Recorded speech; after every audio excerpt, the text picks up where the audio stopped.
Welcome everyone, and we will continue to see some Scotch Gambit skirmishes where white use the repertoire that I present in my chessable course, the Fast and Furious Scotch Gambit, to take down fearsome opponents.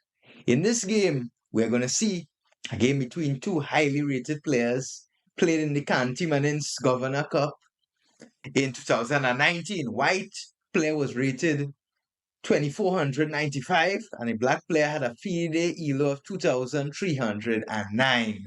White was Bogdan Belyakov and black was Valery Skatkov. Now, after pawn to e4, when black plays pawn to e5, many of you don't know what to do. You have resulted to playing boring openings such as the Roy Lopez, the Italian game, and black always has a very easy time. But we need some opening to just bring the heat, to bring the pressure, to bring the fight to black. That opening is Scotch Gambit. In this game, White got to the opening through another move order, pawn to d4, e takes d4, and knight f3. White played this in Gambit style, and here, black played knight to c6.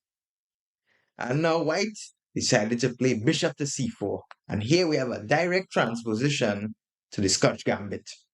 Black continued with the main line, knight to f6, attacking our pawn on e4. And White struck pawn to e5, asking the knight an important question. Where does he really want to go?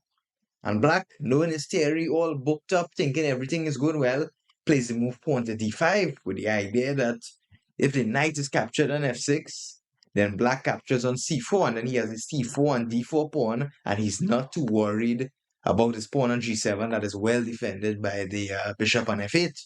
So White plays bishop to b5 here, leaving the knight still under attack, and pinning the knight on c6. And after knight e4, knight captures d4 was played, and this position is very typical in the Scotch Gambit. This has been played all the time. And after bishop to d7, White plays bishop captures c6. Now, the idea of this move is that in the Scotch Gambit, White focuses on quick development, initiative, and a kingside attack.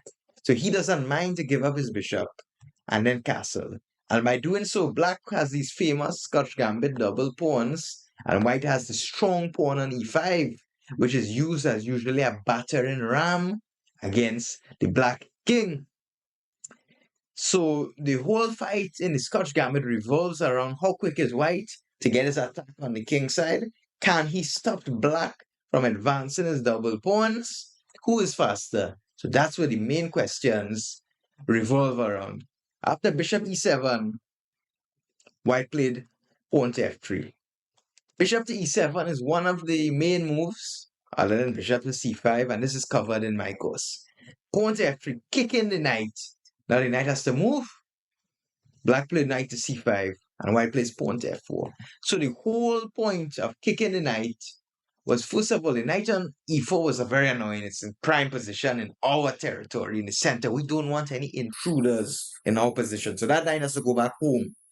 Knight c5, pawn to f4, strengthening the center. And we're ready to play f5, and already things are not looking too well for black. Our pawns are very far advanced, and black's pieces are not looking too well. Black decided to hop back with his knight on e4, putting the knight in prime position. And here we are going to learn about a key idea, a key point in the Scotch Gambit. White played knight to c3, a strange looking move. Can black not just take here, and now we also have double pawns? Yes, but the whole idea, this is a typical idea in the Scotch Gambit, where the pawns on c3 and c2 are actually very effective in slowing down black's central play with his pawns. With the pawn on c3, it adds protection to d4, the pawn on c2 as well. So these double pawns actually serve in stopping the black pawns from coming down the board. So they're actually helping us. So White doesn't mind doubling these pawns, because these pawns give us time while we are ready to continue the attack. Black played g6. He wanted to somehow stop f5. He didn't know what to do. And White struck pawn to f5. everything is coming out. Bishop is open, ready to catch the king in the center. The attack is looking lethal already. Black didn't know what to do. Didn't know what to do. Played c5, hoping that by attacking the knight, white would move, and then black would simply take the pawn. If black would take the pawn on f5 now, white would simply recapture the knight, and the black king is in the open. Black played pawn to c5. And now, what will you play here as white? White here played pawn to e6, striking the position right open. The Scotch Gambit is not for the timid player. It's not for the weak player. White is ready to really just bring the fight here. And that's what he does with e6. After pawn takes d4, queen captures d4, sacrificing a piece. However, the bishop is still under attack. Rook is under attack. Black plays f6, blocking the queen's attack on the rook. And white here does not take back the bishop. He plays queen captures d5, realizing that the bishop has nowhere to go. If bishop c8, we can take the rook on 8. So the only move, bishop to a4. And here white played queen to e4. Keep attacking the bishop now, keeping an eye on the rook, and now attacking the pawn on g6. So black has to move his bishop, and he's attacking our rook. Pawn to c4, again kicking the bishop. The bishop moves back. We open up the black king. It f captures g6. The black king is out in the open. The black freaks out. He doesn't know what to do. He panics. He plays f5, trying to open up his bishop. White simply takes. He tries bishop f6, trying to somehow get ready to castle. And here white finds the supreme move.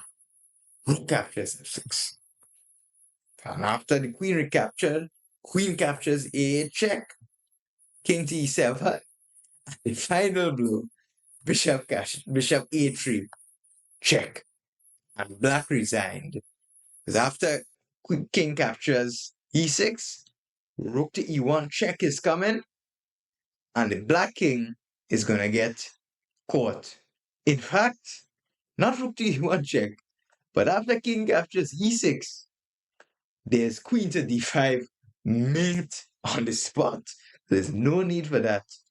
In this game, look how easily black was taken down. Do you see these kinds of wins in other openings? No. But in the Scotch Gambit, we play with fire, initiative, fury, and all of this you can find in my course, Fast and Furious Scotch Gambit.